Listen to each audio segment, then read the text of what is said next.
Fuck, dude. Kind of have to do the movies.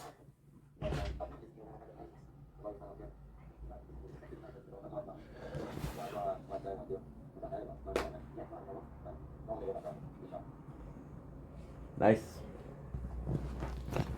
Okay, good. Open the door. I have to do the movies that way. I can actually upload. I won't do Jonah X because I didn't like the movie, so fuck it.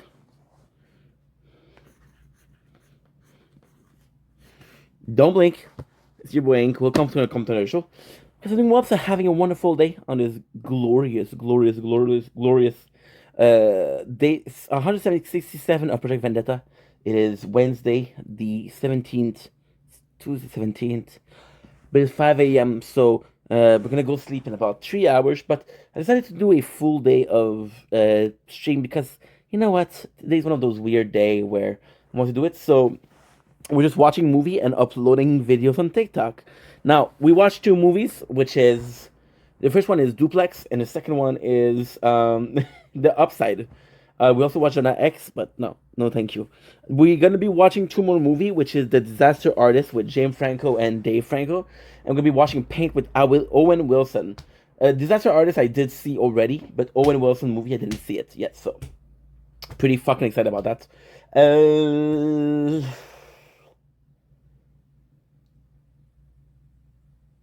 Yeah, let's start with Upside.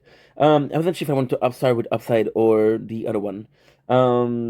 The Upside it's a weird movie because I watched the original, which is Les Intouchables. So the Upside is with Kevin Hart and Bryan Cranston, and honestly, they have a lot of chemistry. You really believe in the movie, particularly like Nicole Kidman as an assistant.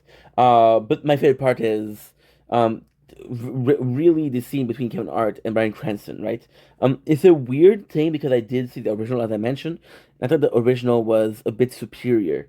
All in all, it's a great movie. It's very touching. It's about a dude who life gave up on him. It's about the dude that gave up on life.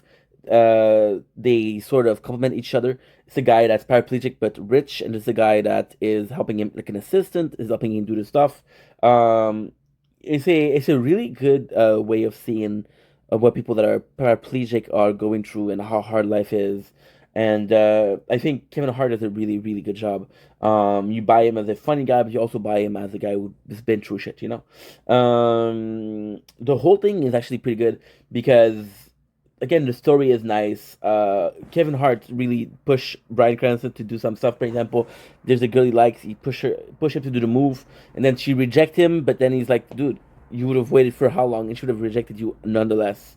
So it's a really good movie, but I did prefer the French version. I think this is the first time that something like that happened, where it's French over English. But at the same time, hey, credit where it's due. The guys pulled it off. It's not a bad movie, but just that, I would have liked it more if I didn't see the French version. Now I've got the Duplex. The Duplex is a movie with Ben Stiller and Drew Barrymore.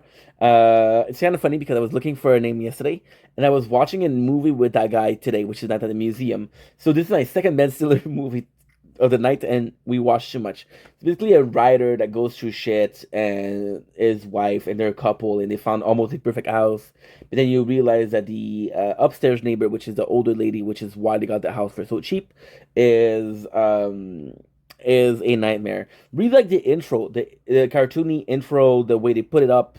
I think it's really clever. I think it really works well. It feels a little bit like Home Alone a lot of the time, but I thought also it's nice because the tension building between the neighbors and our main characters is nice. The pressure building between where they get to a point where they want to actually like end her life versus to the beginning where she was like, okay, well, she's a little bit of annoying, but she's not a big deal. There's a lot of really cool thing in there. A bit of a negative, which is where they really push the Home Alone, where they're trying to.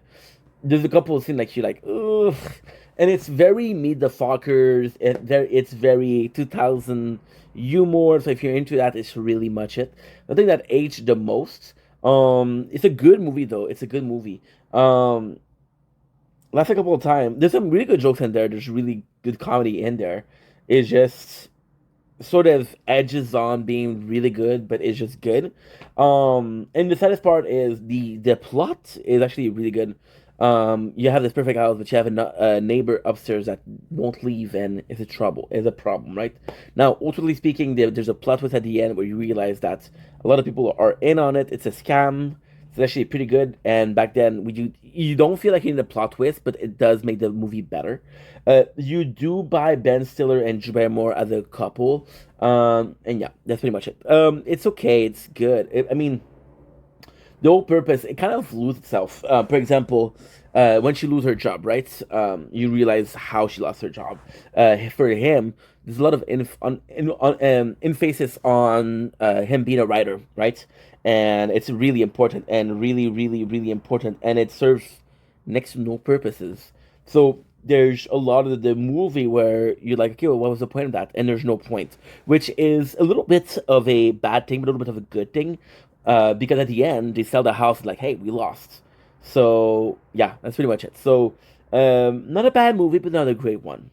So that's it. We're gonna be watching these two, Disaster Artist and Disaster Artist. I'm really happy. However, I would have liked to see The Room before, but I'm really excited about Owen Wilson, the paint because it's a Bob Ross thing, so could be cool. Anyway, let's get going because got a busy evening. I got 2 hours left. I got 2 hours left, and that's it. Hurry, my darling.